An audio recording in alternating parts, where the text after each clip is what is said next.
share together.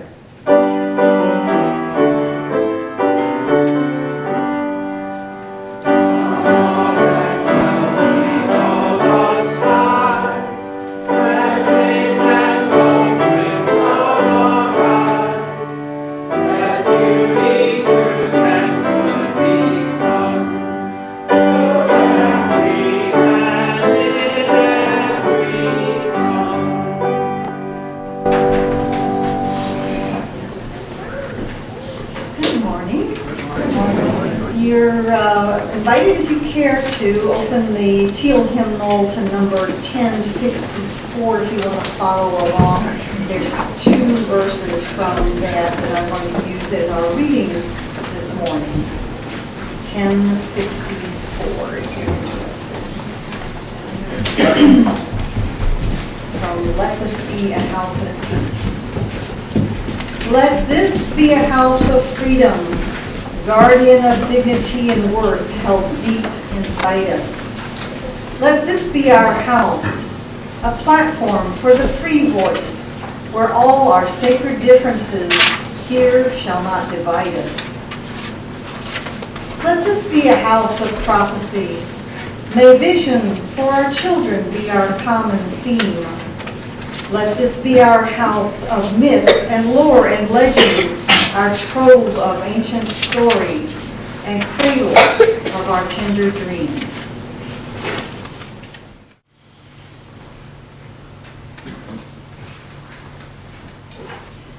I've done my best to stay away from the news because when I hear the news, I feel like I'm under psychological threat constantly.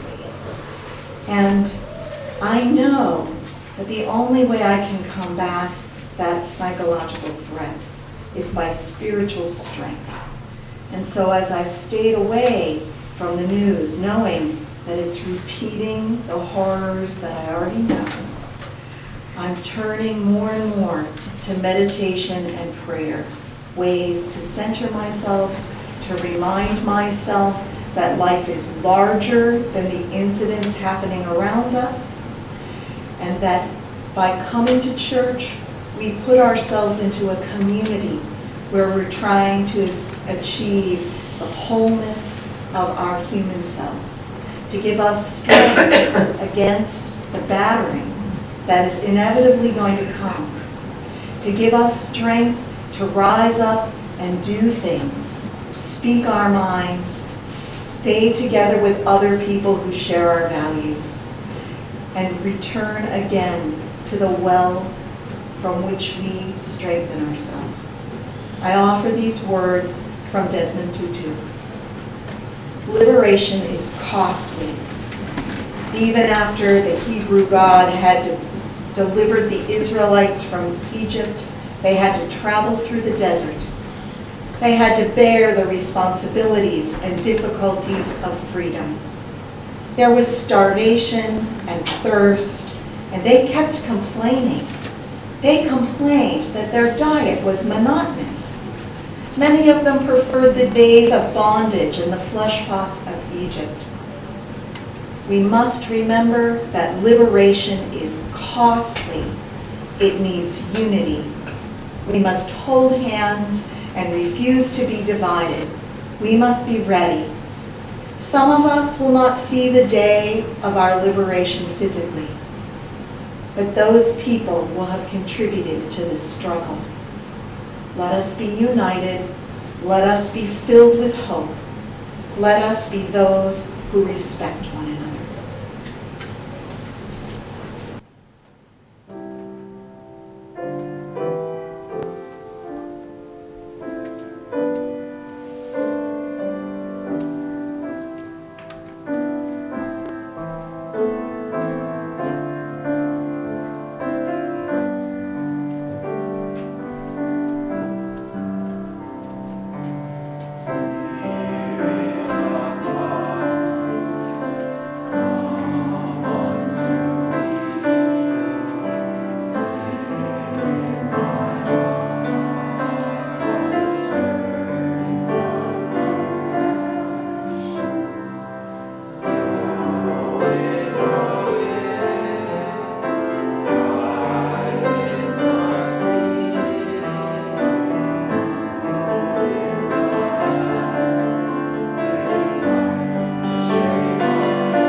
thumbs up, and we know we found someone that shares our thoughts.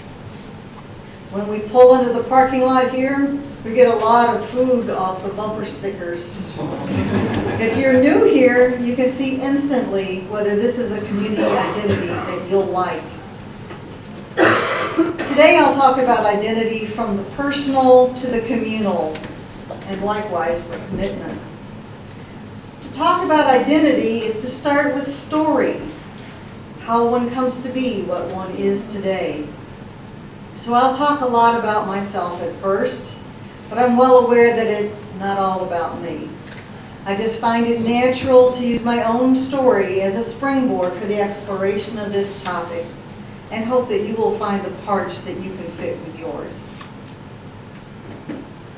My identification with UUCC starts with the earliest years of my religious experience as a member of a UU household in Jacksonville, Florida.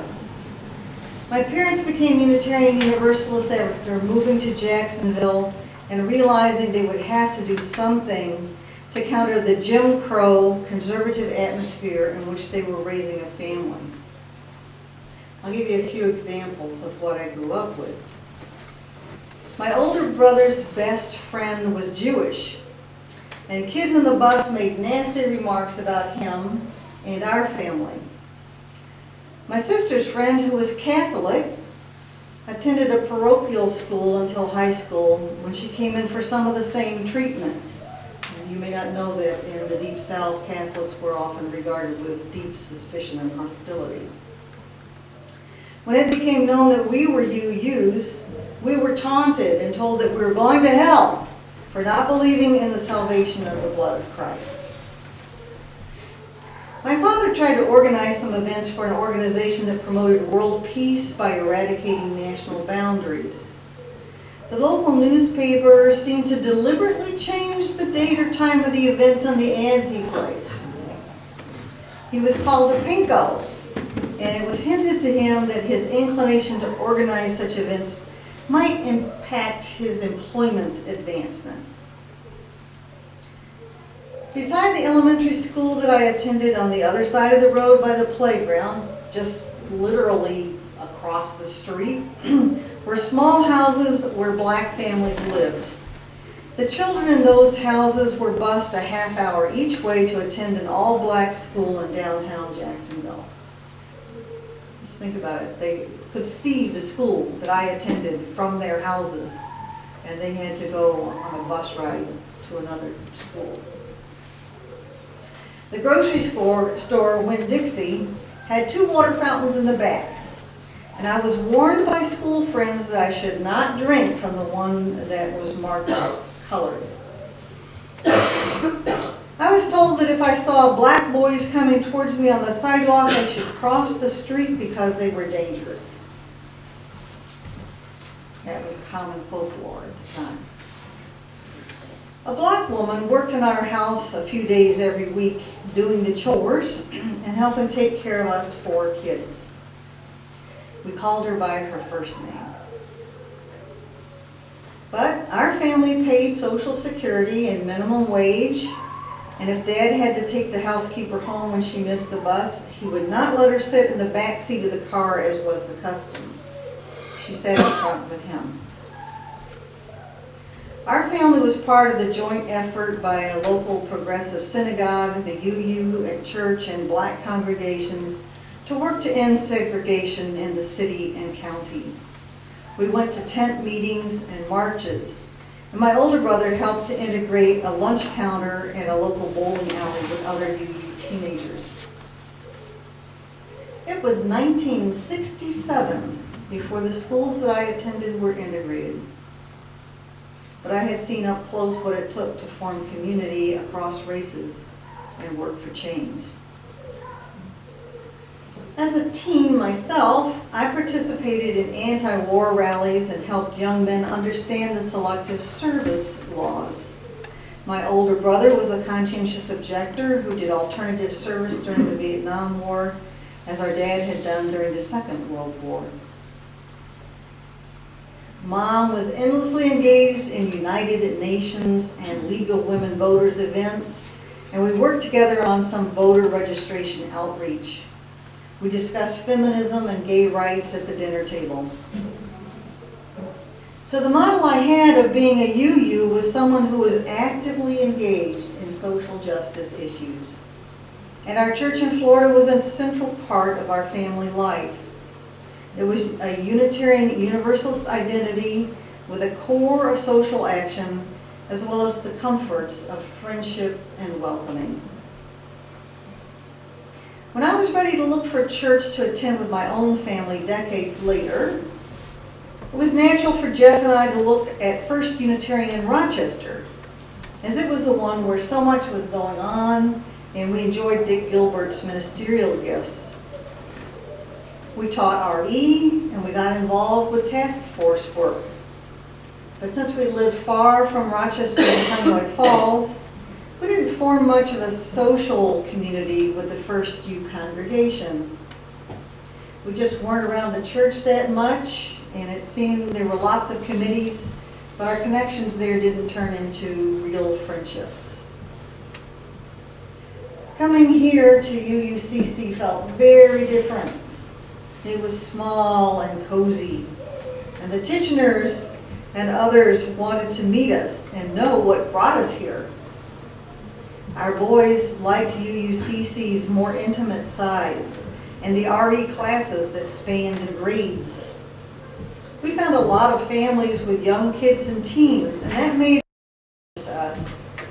We found ourselves drawn in by friendly folks, and soon after joining the congregation in 2000, I became the director of religious education. As the DRE for 5 years, I got to know all the families and worked with them on many different curricula, including my favorite, Neighboring Faiths. We visited the local Sikh temple, attended a bat mitzvah, went to a Muslim service, had a visit from a Jehovah's Witness, and discussed all the different ways that beliefs influence our actions. When we had the Our Whole Lives sexuality classes here, there were many parents involved and new values of personal health and relationships to explore for ages from kindergarten to high school. Our youth group was small but intensely valuable to the teens that were navigating the much more conservative region in which we lived. So our family became very rooted in the UUCC community. Our kids knew and loved a number of the kids and adults and had the freedom to decide for themselves whether to join the church or not. As a parent, I felt that it was critical to my children's mental health and well-being to be raised in a community that talked about moral values and explored the varieties of human belief systems. I wanted them to be free to decide on their own for their search and truth for meaning and where it would take them. I was very proud of long-term friendships that both the boys developed with the sons of an evangelical family in our town, as well as the atheist lunch table that one of them founded at the middle school cafeteria. Personally, Jeff and I grew to have some lasting friendships and to feel that warmth of community very directly when I had to deal with my mother's decline and eventual death. What is it that is singular or special about this community?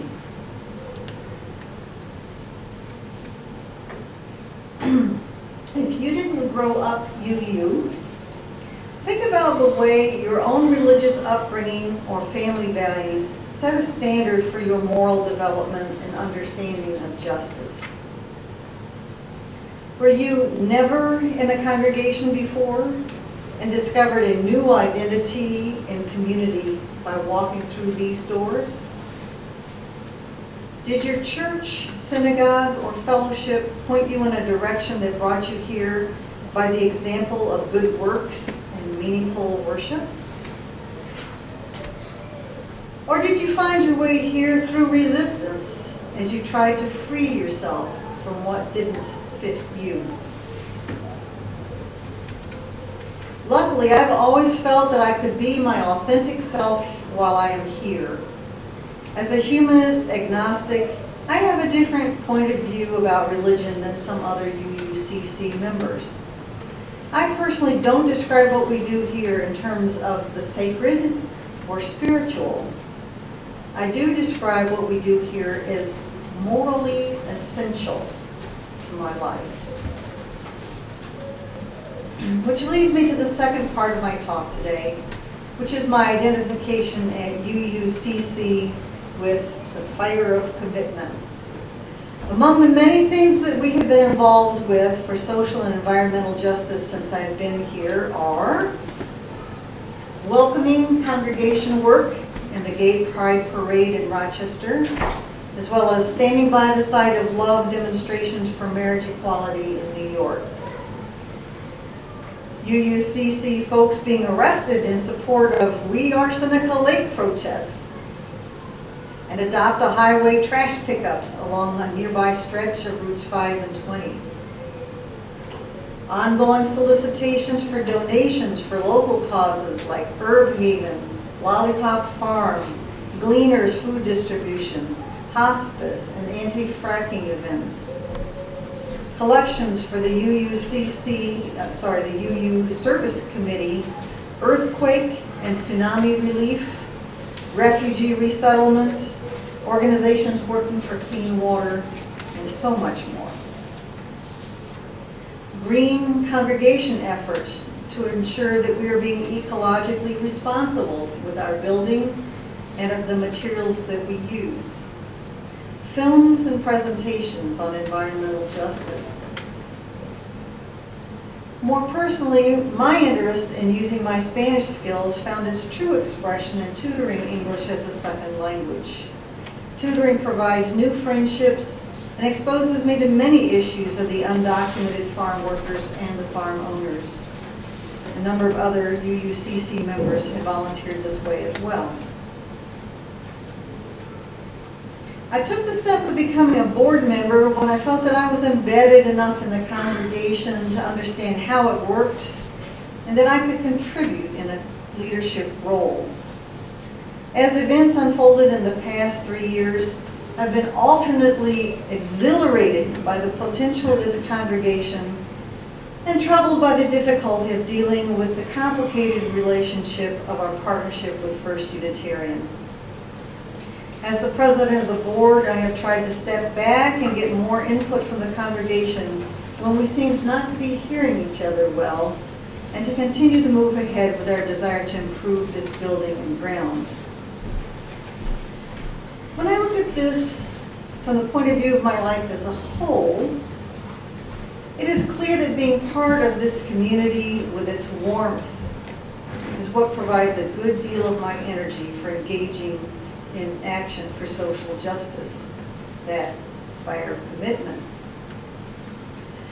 It's easy to listen to those closing words, the light of truth, the warmth of community, and the fire of commitment, and feel that the fire of commitment is what gives off heat for the community and light for the search for truth.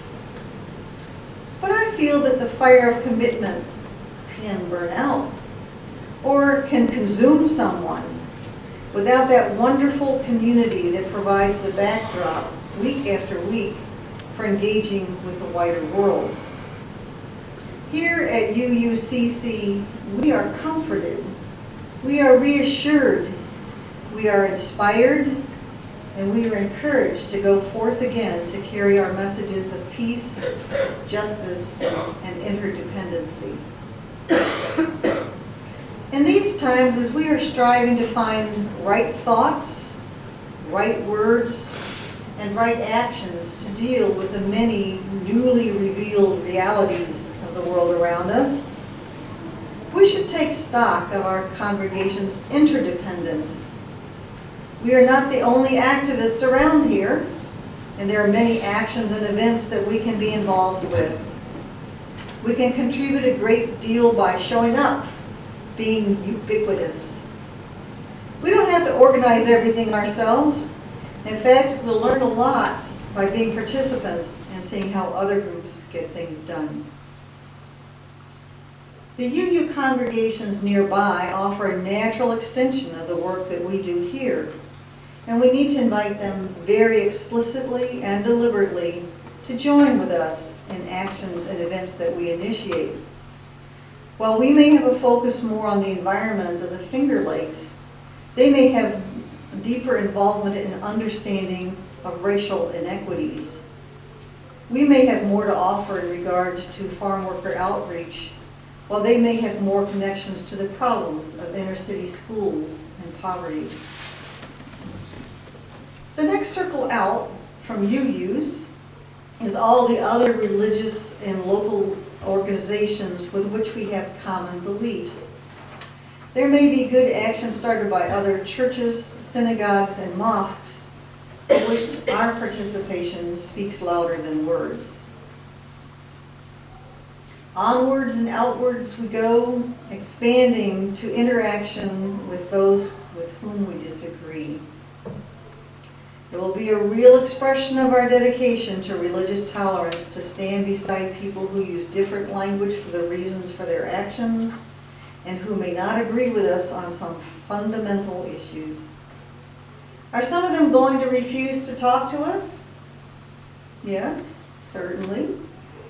But if we put on or participate in forums where people of different worldviews speak and we look for common ground, then we again put our principles in action.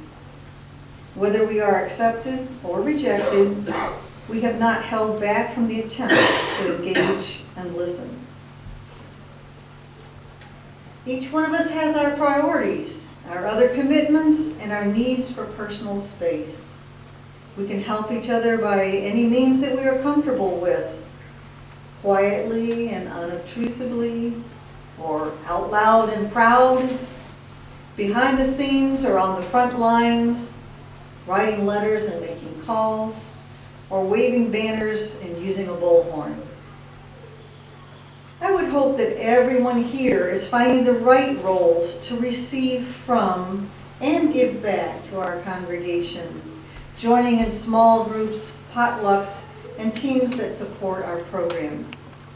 I hope visitors who are considering us as a church home can find the welcoming warmth and sincerity that will reassure them and inspire them to be with us. We need all your thoughts and your actions to keep this community healthy and functional. In all of our actions, we have the hopes and dreams of ourselves and others to foster. We'll want the children of this congregation to feel that their identity is rooted in both compassion and action. The call is clear, I think, for each of us to find a means to promote our values and support our principles. Find your path, do your best, and come home to this beloved community to be refreshed in each other's company. May it be so.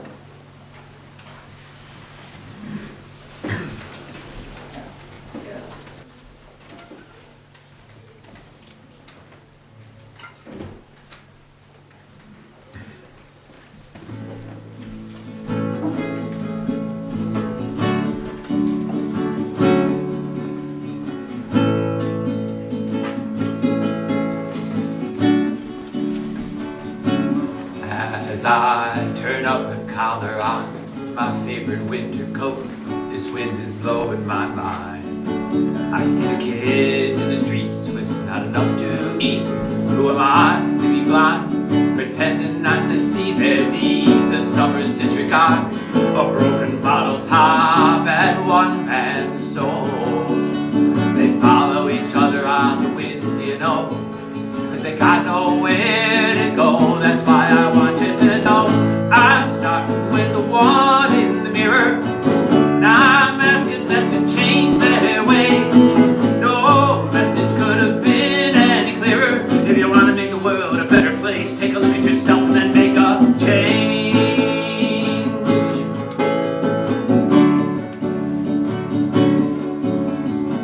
I've been a victim of a selfish kind of love. It's a time that I realize that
Join us for worship every Sunday at 10 a.m. at the Unitarian Universalist Church of Canandaigua, a welcoming congregation. We are located at 3024 Cooley Road, 4 miles west of South Main Street, Canandaigua, just north of the intersection with Routes 5 and 20. Look for the blue signs just before the turn. Your comments about this program or questions about the church are welcome at 585-396-1370 or at our website, www.canandaiguauu.org. Producer and editor, Daniel Brigham.